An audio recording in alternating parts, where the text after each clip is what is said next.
Now, you might look at that and read that as the definition and go, is that really all encompassing? Does that really include everything that we wanted to include? It might not, right? So as Gary said, you kind of find yourself somewhere in the middle, or at least, people I've had discussions with this with, or about this with, and us ourselves, we kind of find ourselves somewhere in between those two. But yeah, I think that kind of nicely covers everything. What I want to do now, though, is I want to do a little bit of a thought experiment in terms of what level of analysis are we talking about health?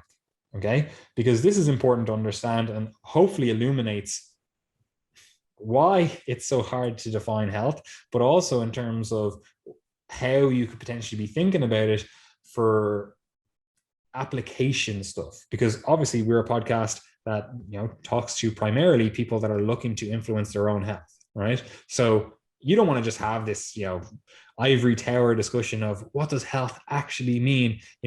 Huber et al. And all his pals sat down and had to write a paper on that, had to actually sit down and be like, what does this mean? Let's go through the definitions. Let's do X, Y, and Z. Like, that's not what you want. You want to know, how should this influence my life? How should I change my behaviors, my attitudes, what I do, habits, etc., to influence my health positively? Okay, so let's break this down into a level of analysis. So what level of analysis are we starting with, Gary?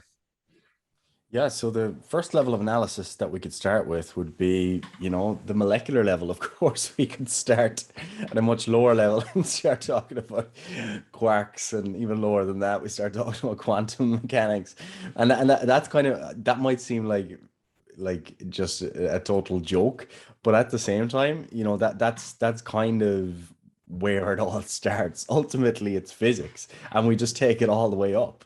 But the importance of I guess including that kind of facetious point about quantum mechanics is to realize that understanding things at a deeper level isn't necessarily always better, and sometimes the simple higher levels of resolution, or lower levels of resolution technically, but Higher levels of analysis, we'll higher say. levels of analysis are actually more useful.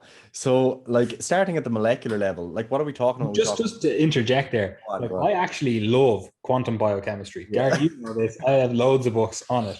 But when someone goes to me and goes, "Oh, let's define health," I'm not going, "Oh, this is a quantum level analysis of why your biochemistry is out of whack." That's not what I'm doing.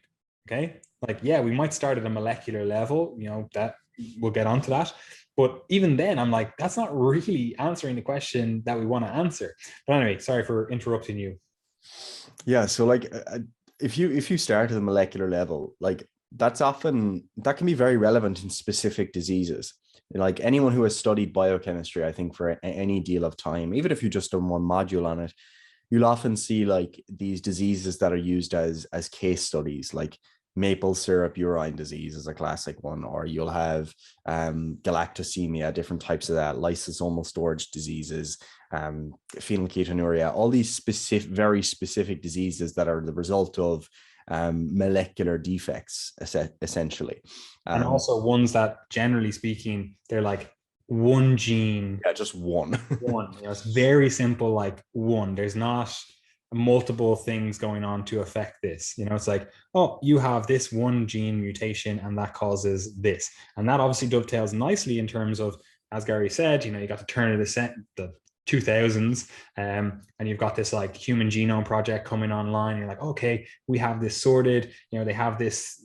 This is a little bit incorrect, but people have this theory of like, it's basically one gene, one protein. That's how we view genetics. Now, again, that's not the case, especially not now, and it wasn't the case then. But that was the general soundbite: one gene, one protein, and that just was not the case when we had all of this stuff mapped out. It was like, okay, there's lots of stuff in here that redundancy, back and forth, and whatever else, right? But they do always use these case studies of, this is the one gene, one protein out of place, or one structure out of place, or whatever, because they're very simple to understand.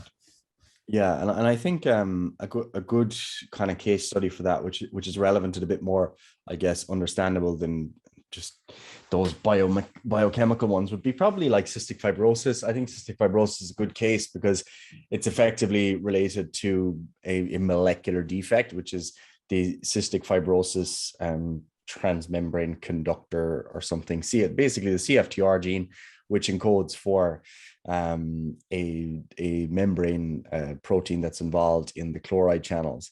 And this is, you're starting at the molecular level there because you're looking at the CFTR gene. Then you're moving to the level of the cell where you're looking at the effect that the absence of chloride channels and then the effect that that has on cellular function. Then you're moving to the level of different tissues where, for example, in the lungs, you can get excess mucus, for example, as a result of the absence of those chloride channels or defective chloride channels. If you look to the pancreas, you've got exocrine dysfunction, which effectively means that your pancreas just isn't really secreting the stuff that it should normally. It gets blocked up a little bit because of the defects in those chloride channels. And you're at the levels of tissues and organs then. And then system-wise, you think of, right, the respiratory system. You can say, right, this lung isn't working properly because of these defects in these channels. And as a result, this is leading to compromised oxygenation. We're not getting enough oxygen in. This is affecting all the other systems then. Psychologically, what might that do to a person? It might make them, feel kind of social dysfunction when it comes to, partaking in sport. That might be a challenge for them. It might mean that they have to make various dietary changes because of the pancreatic dysfunction. At the social level then, because of the psychological distress, it might mean that they don't partake in sports and as a result don't make those friendships that other people might, so you keep taking it up levels from that low level of analysis to the higher level of analysis. And each one of them matters, and which one you look at depends on the problem you're trying to solve. Like in cystic fibrosis, it's a good example because over the last couple of decades, there's actually been great progress in terms of specific medications that have been developed and stuff like that. And you'd actually have to be looking at the molecular and cellular level in order to solve those types of problems. However, if you're maybe thinking about, for example, whether or not you should prescribe exercise for someone with cystic fibrosis, you actually might be more concerned at the kind of organ and system level, okay? Because what are we trying to do? We're trying to maybe improve someone's cardiorespiratory fitness.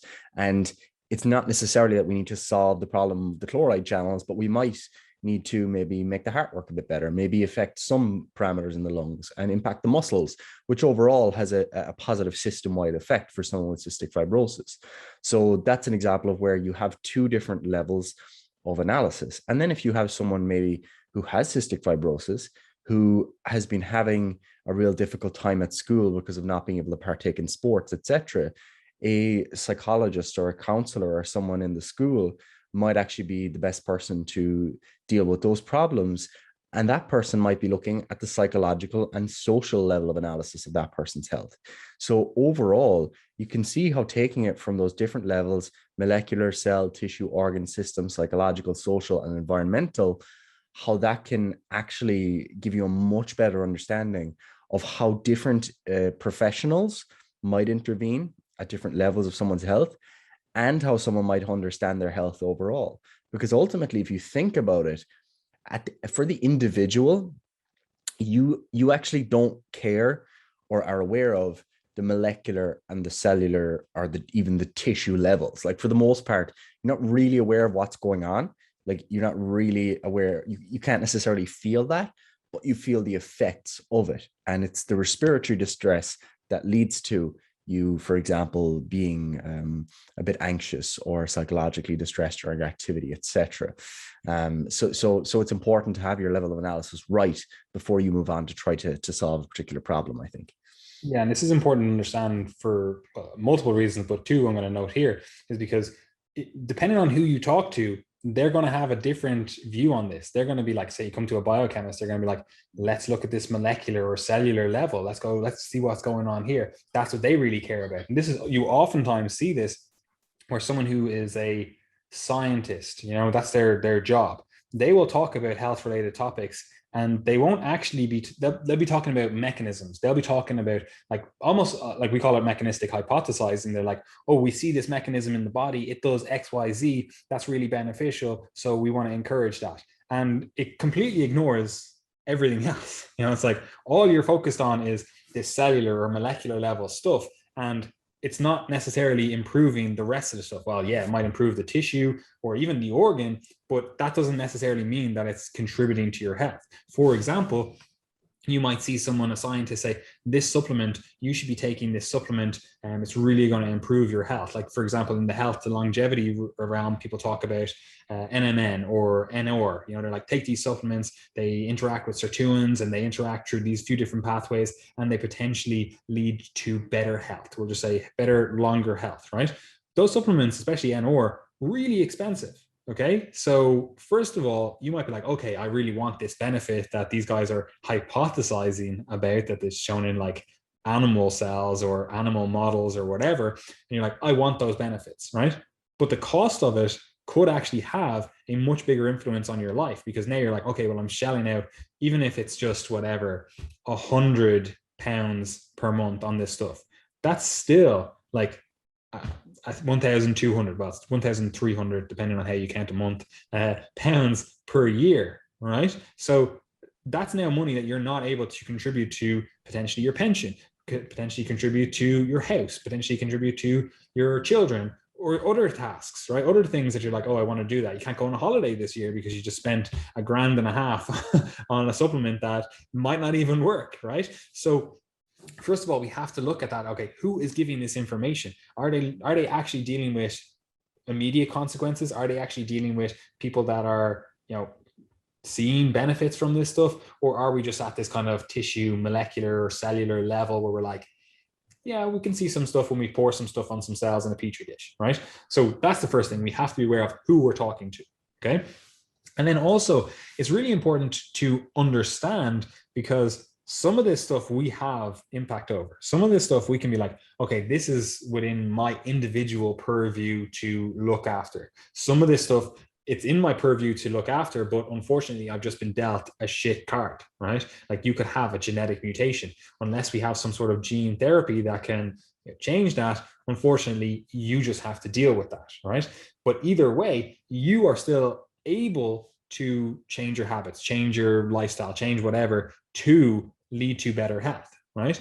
But we have to still go back to that and go, well, what does better health mean? Right? Again, it goes back to, what does better health mean for an individual that doesn't have whatever mutation it is, or whatever gene defect or whatever, versus what health means for someone that doesn't have this gene defect, gene mutation, right? Again, we go back to that cystic fibrosis. What health means for someone that has cystic fibrosis might be completely different than what someone means by health when they don't have cystic fibrosis, and they're just like, oh yeah, like health means I'm able to, go out and play football with the lads twice a week or whatever it is. And the person with cystic fibrosis means, yeah, my definition of health is not dying this year, like completely different sides of a perspective. So we have to be aware of that. So both from an individual perspective, what are we looking at when we do this level of analysis?